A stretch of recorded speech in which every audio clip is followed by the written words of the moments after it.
Hi everyone, good morning.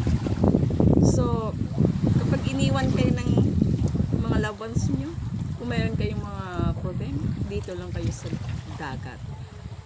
Pwede kayo sumigaw.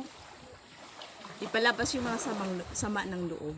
Huwag sa kagubatan. Kasi pag sumigaw kayo, may tumatakbo na hindi mo alam. Diba? Yun.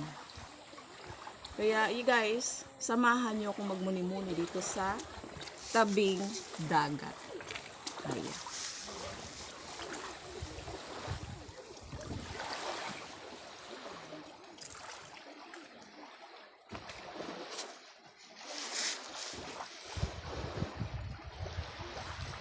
Malinis ang tubig dito.